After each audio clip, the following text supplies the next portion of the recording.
new ways to pay. Next up, we have our Director of Research, John Heggestuen.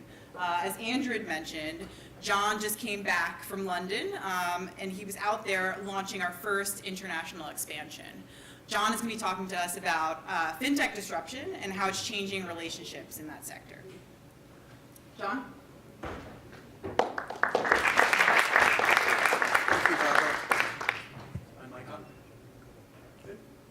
Okay, so show of hands, how many of you have heard of fintech before? Most of the room. Okay, put your hands down. Show of hands, how many of you would say that you're knowledgeable about fintech? Just a few of you, these folks from Money 2020, of course. So fintech, first of all, terrible term. The guy who made it up should pox on that guy. For anyone who's not in the industry, for anybody who's not in financial services, it's really not accessible. But at the same time, you probably heard a lot about it. You've heard that it's disruptive. So in this presentation, what I'm going to do is make it accessible, and hopefully by the end of it, you'll be as excited about fintech as I am.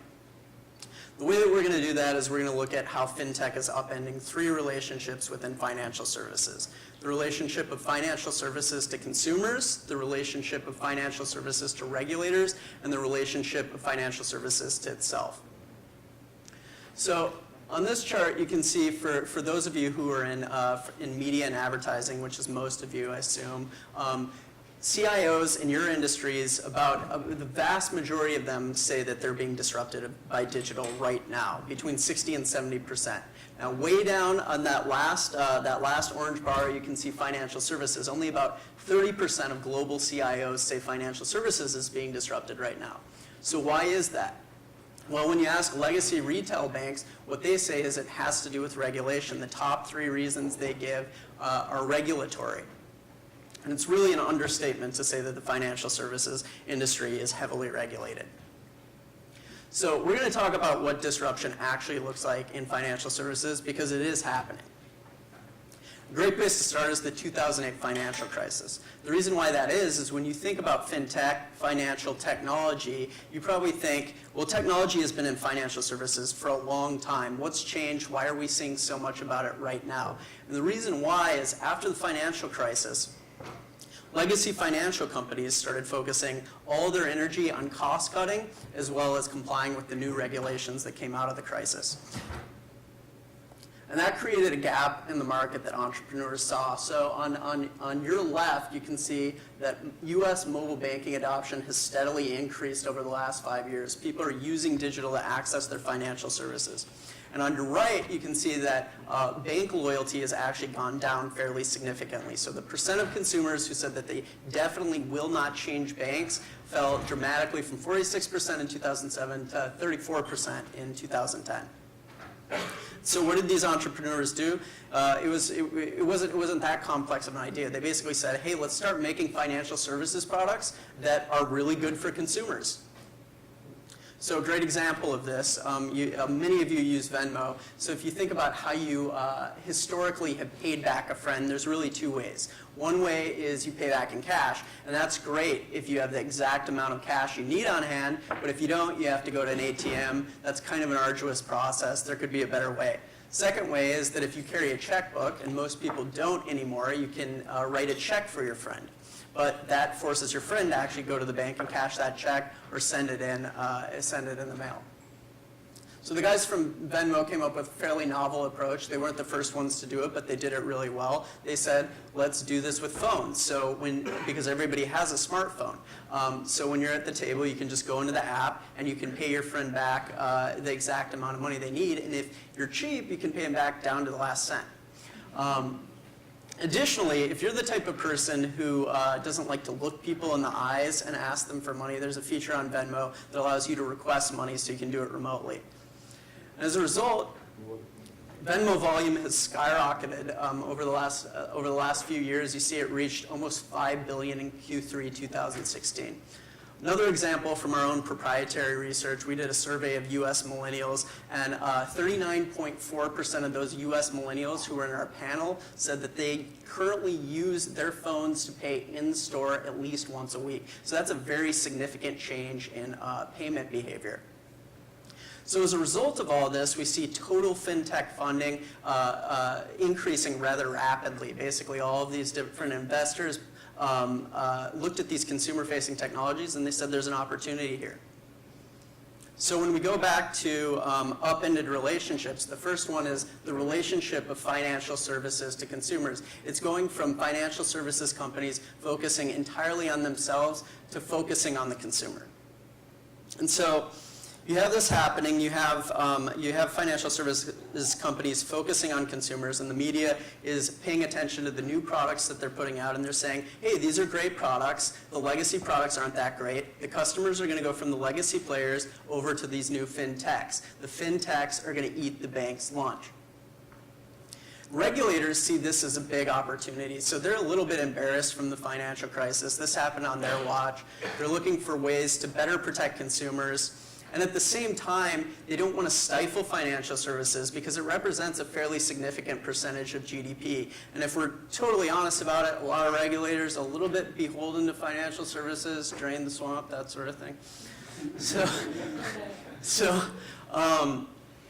So a great example of a regulator that's done a really good job of promoting innovation is the Financial Conduct Authority in the UK, and regulators all over the world are copying the Financial Conduct Authority's model. So basically, they focused on three things. They wanted to promote innovations that are beneficial to consumers, that create new products and services, and that challenge existing business models. And they did this in three ways.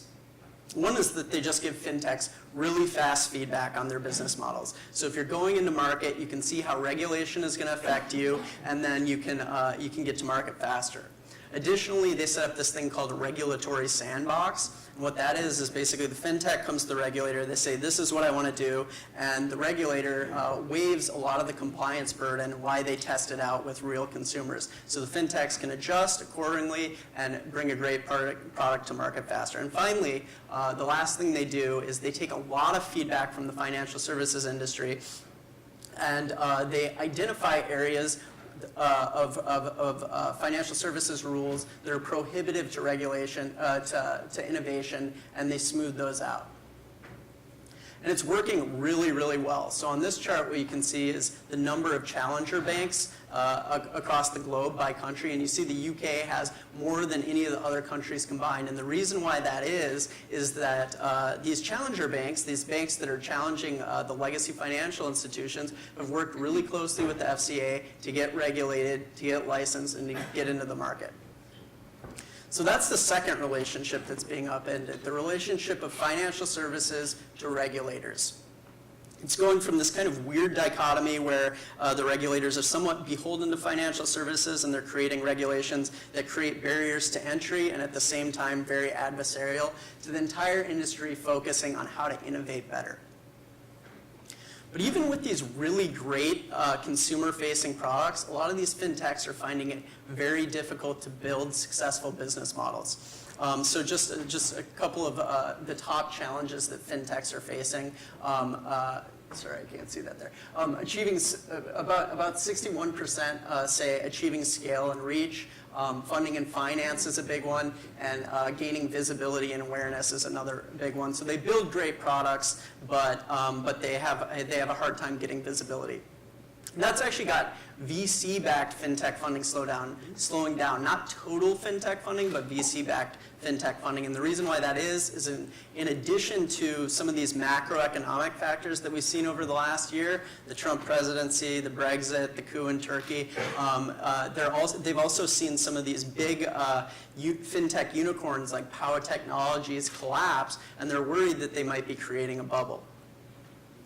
At the same time, legacy financial institutions they see these technologies and they know they're eventually going to catch on, but they're having a really hard time innovating themselves. And I'll just mention three reasons why that is. The first is they have a really hard time getting over the legacy technology environment. So if you think about it, it's not just overcoming that technology, but all the processes built around that technology and all the people who have jobs based around those processes. There's a lot of political friction in order to innovate on that technology. Additionally, a lot of these legacy financial institutions are very large organizations, and it's very hard to implement a unified digital strategy across the organization. And finally, a lot of the organizations don't have the human capital that they need. A lot of the folks that are in these organizations are kind of end of their career, they don't want to take on any risk that'll get them fired, and so it's kind of stagnates. So it's very hard for these legacy institutions to innovate.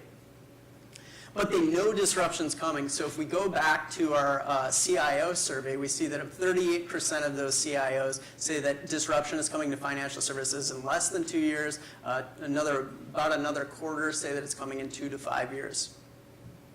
And they have something that fintechs really want. So on this chart, you can see 3 large US public banks, and they all have about 20 million, give or take, US mobile banking customers. And the fintechs would love to get their hands on those customers that are already using digital.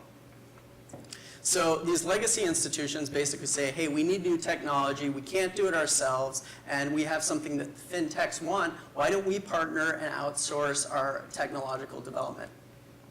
And that's what we're seeing around the world. So about 44% of legacy financial institutions say they engage in joint partnerships. And a little bit further down, you can see about 1/5 either are creating startup incubator programs or they are setting up VC funds to invest in fintech. So the idea there is they go into the market, they see the technologies that have a lot of potential, they incubate these fintech startups so that they're synergistic to their existing business model, and then they buy them so they have the technology.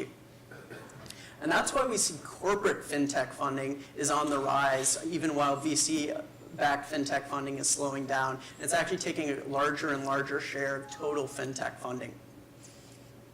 So that's the third relationship, the relationship of the financial services industry to itself. Instead of this media narrative of fintechs going to eat the bank's lunch, what we're really seeing is that it's more like they're sharing lunch. Thank you.